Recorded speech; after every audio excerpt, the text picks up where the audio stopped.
தீபக்கிடம் தனியாக பேச வேண்டுமென்று தன்னுடைய அறைக்கு அழைத்து வந்த ஷர்மிளா சௌந்தர்யாவை பற்றி கேட்டதும் அவனுக்கும் பகீரென்று ஆனது. இதயம் படபடக்க என்ன பதில் சொல்வது என்று தெரியாமல் அப்படியே திகைத்து போய் உட்கார்ந்திருந்தான். ஷர்மி எதுக்கு சௌந்தர்யாவை பத்தி கேக்குறா? ஒருவேளை ஆர்த்தி ஷர்மியை மீட் பண்ணி பேசிட்டாளா? காலையில திடீர்னு அங்கிள் முன்னாடி வந்து நிக்கிறா, அடுத்தடுத்து சாரி கேக்குறதுக்கு வீட்டுக்கு ஆளுங்களை அனுப்புறா. இதெல்லாம் சௌந்தர்யாவோட வேலையா தான் இருக்குமா? ஒருவேளை என்ன பத்தின எல்லா விஷயமும் ஷர்மிளாவுக்கு தெரியுமா? ஒரு வருஷத்துக்கு அப்புறம் நான் சௌந்தர்யாவை கல்யாணம் பண்ணிக்க போற விஷயத்த அவ சொல்லியிருப்பாளா என்று தீபக்கின் மனதில் பல கேள்விகள் ஓடிக்கொண்டிருந்தது. அப்போது டக்கென ஷர்மிளா அவன் தோளில் கை வைத்து, என்னாச்சு தீபக், ஏன் அமைதியா இருக்க என்று கேட்க, டக்கென மூக்கை சொரிந்த தீபக், இல்ல தும்மல் வர மாதிரி இருந்துச்சு அதான் என்று சொல்லி சமாளித்தான். சரி சொல்லு, உனக்கு சௌந்தர்யாவை பத்தி தெரியுமா என்று ஷர்மிளா மீண்டும் கேட்க, தீபக் தயங்கியபடி, எதுக்கு சம்மந்தமே இல்லாம இத பத்தி கேக்குற என்று கேட்டான். இல்ல அப்பா சொன்னதுக்கு அப்புறம் அந்த ஆர்த்தி யாருன்னு தெரிஞ்சுக்க இன்டர்நெட்ல அவளை பத்தி சர்ச் பண்ணி படிச்சிட்டு இருந்தேன். அவ மதுரையில சௌந்தர்யான்னு ஒருத்தங்களுக்கு பர்சனல் அசிஸ்டண்டா இருக்கிறதாகவும் அதை தாண்டி அவங்க 2 பேரும் க்ளோஸ் ஃப்ரெண்ட்ஸ்னும் கேள்விப்பட்டேன். அந்த ஆர்த்தி உன்னோட ஃப்ரெண்ட் இல்ல, அதான் சௌந்தர்யாவையும் உனக்கு தெரியுமான்னு கேட்டேன் என்று சொன்னாள். அதை கேட்டதும் தான் தீபக்கிற்கு உயிரே வந்தது. நல்ல வேலை நானா வாயை கொடுத்து மாட்டிக்கல என்று நினைத்தவன் அவளை பார்த்து, இல்ல ஷர்மி, எனக்கு ஆர்த்தியை பத்தியே இன்னமும் முழுசா தெரியாது.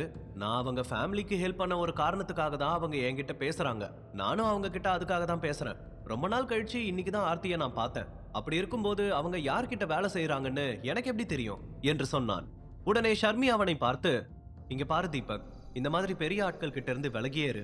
அவங்கள நம்மளால நெருங்க முடியாது. அதுவும் இல்லாம இன்னைக்கு வந்த மாதிரி திடீர்னு எந்த நேரத்துல வேணாலும் நம்ம வீட்டுக்கு வந்து ஷாக் கொடுப்பாங்க. எனக்கு தெரிஞ்சு பெரிய பணக்காரங்களோட ஃப்ரெண்ட்ஷிப் வச்சுக்கிறதும் பகைய வளர்த்துக்கிறதும் ஒண்ணுதான் என்று சொன்னாள் ஷர்மிளா. தீபக் அமைதியாக தலையை ஆட்டியபடி, நீ சொல்றது சரிதான் ஷர்மி, இனிமே நான் கொஞ்சம் விலகியே இருக்கேன் என்று சொன்னான். ஷர்மிளா கீதாவை போல பணத்தை பார்த்ததும் ஆடம்பர பொருட்களை பார்த்ததும் மனது மாறாமல் தீபக்கின் நலனுக்காக யோசித்து சொல்லும் போதே அவளுக்கு தீபக்கின் மீது இருக்கும் அன்பையும் அக்கறையையும் அவனால் புரிந்து கொள்ள முடிந்தது. நீ என் மேல இவ்வளவு பாசமா இருந்தும் உங்ககிட்ட எல்லா உண்மையும் மறைக்கிறத நினைச்சா எனக்கு கஷ்டமா இருக்கு ஷர்மி. ஆனா இந்த நேரத்துல எனக்கு வேற வழி தெரியல. ஒரு வருஷம் முடிஞ்சதுக்கு அப்புறம் உங்ககிட்ட எப்படி எல்லா உண்மையும் சொல்ல போறேன்? உன்னை டிவோர்ஸ் பண்ண போறேன்னு எப்படி சொல்லுவேன்? அதை நினைச்சா இப்பவே உசுறு போற மாதிரி தோணுது என்று தனக்குள் சொல்லிக் கொண்டான். தீபக் சொன்னதை கேட்டு ஷர்மிளா மெல்லிய புன்னகையோடு, நான் பணக்காரங்கன்னு சொன்னது எங்க பாட்டி ஃபேமிலியையும் சேர்த்துதான். நான் ஏற்கனவே சொன்ன மாதிரி முதல்ல நீ அந்த நவீன் கிட்ட இருந்து விலகியிரு. பாட்டி அவனை பெரிய ஆள் ஆக்குறதுக்காக ரொம்ப போராடிக்கிட்டு இருக்காங்க. அதனால அவன் பண்ற தப்பையெல்லாம் உன் மேல கட்ட பாக்குறாங்க. அவங்க கிட்ட நீ ஜாக்கிரதையா இருக்கணும் என்று சொன்னாள். எனக்கு புரியுது ஷர்மி, எனக்கும் நவீன் கிட்ட பேசவே பிடிக்காது. அவன் என்னை பார்க்கும் போதெல்லாம் ஏதாவது சொல்லி என்னை அவமானப்படுத்த தான் ட்ரை பண்ணிட்டு இருக்கான்.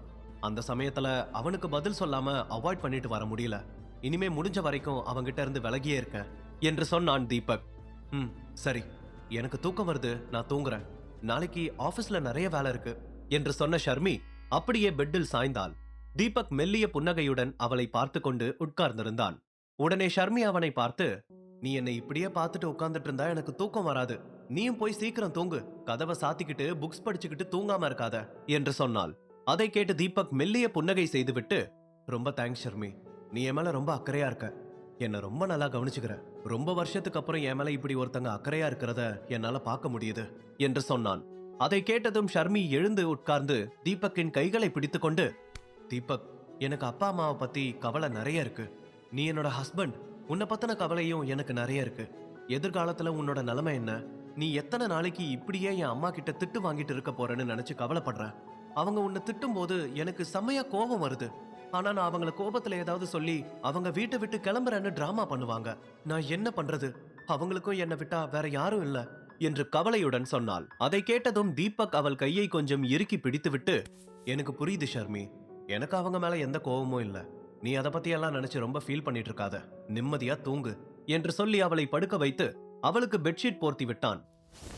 ஷர்மிளா கண்களை மூடியபடியே, போகும்போது லைட்டை ஆஃப் பண்ணிட்டு போ என்று சொல்ல தீபக் சிரித்து கொண்டே சரி என்று சொல்லி லைட்டை ஆஃப் செய்து வெளியே வந்தான். தன்னுடைய அறைக்கு வந்ததும் அவளையே நினைத்தபடி படுத்துக் கொண்டிருந்தான். என்ன மன்னிச்சிடு ஷர்மி, வர உங்ககிட்ட நிறைய பொய் சொல்லிட்டு இருக்க. என்ன பத்தின உண்மையெல்லாம் தெரிஞ்சு எங்க என்ன விட்டுட்டு போயிருவியோன்னு பயத்துலதான் நான் உங்ககிட்ட நிறைய மறைக்கிறேன். நான் உன் கூட கொஞ்ச நாள் தான் வாழ போறேன். அந்த கொஞ்ச நாளும் உன் கூட முழுமையான ஒரு வாழ்க்கையை வாழணும்னு ஆசைப்படுறேன் என்று தனக்குள் சொல்லிக் கொண்டான். சமீப காலமாக ஷர்மிளாவுக்கு தீபக்கின் மீது இருக்கும் மாற்றத்தை அவனால் நன்றாகவே புரிந்து கொள்ள முடிந்தது. அதை நினைத்து உண்மையிலேயே சந்தோஷப்பட்டான். அதே சமயத்தில் ஆர்த்தியின் திடீர் வருகையும் எந்த ஒரு பயமும் இல்லாமல் தன்னுடைய மாமனாருக்கு முன்னாடியே வந்து பேசுவதையெல்லாம் பார்க்கும்போது அவனுக்கு ஏதோ ஒரு தவறான உணர்வு ஏற்பட்டது. அதை பற்றியே யோசித்துக் கொண்டிருந்தான். ஆர்த்தி எதுக்கு இதெல்லாம் பண்ணிட்டு இருக்கா? இதெல்லாம் சௌந்தர்யாவுக்கு தெரிஞ்சுதான் பண்றாளா? ஒருவேளை அவதான் இதெல்லாம் ஆர்த்தியை வச்சு பண்ணிட்டு இருக்காளா? அவளோட மனசுல என்னை பத்தி என்ன நினைச்சிட்டு இருக்கா என்று அவன் மனதில் பல யோசனைகள் வந்து கொண்டே இருந்தது. அதை பற்றியே யோசித்துக் கொண்டு அவன் தூங்குவதற்கு நீண்ட நேரம் ஆகிவிட்டது. அடுத்த நாள் காலையில் வேலை காரணமாக ஷர்மிளா சீக்கிரமாகவே ஆபீஸுக்கு புறப்பட்டு சென்று விட்டாள். தீபக் வீட்டு வேலைகளில் ரொம்பவே பிஸியானான். சீக்கிரமே எல்லா வேலைகளையும் முடித்துவிட்டு ஷர்மிளாவுக்கு உதவி செய்வதற்காக ஆபீஸுக்கு புறப்பட்டு சென்று கொண்டிருந்தான். போகும் வழியில் திடீரென 2 கார்கள் அவனை சூழ்ந்து கொண்டது.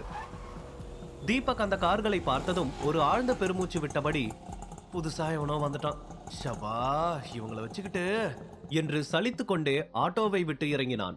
அப்போது காரில் இருந்து ஒரு உயரமான மனிதர் இறங்கி தீபக்கை பார்த்து சிரித்து கொண்டே, ஹலோ மிஸ்டர் தீபக், உங்களை பார்க்க தான் வந்துட்டு இருந்தேன், அதுக்குள்ள நீங்களே எதிரில் வந்துட்டீங்க என்று சொல்ல தீபக் குழப்பத்துடன் அவரை பார்த்தான்.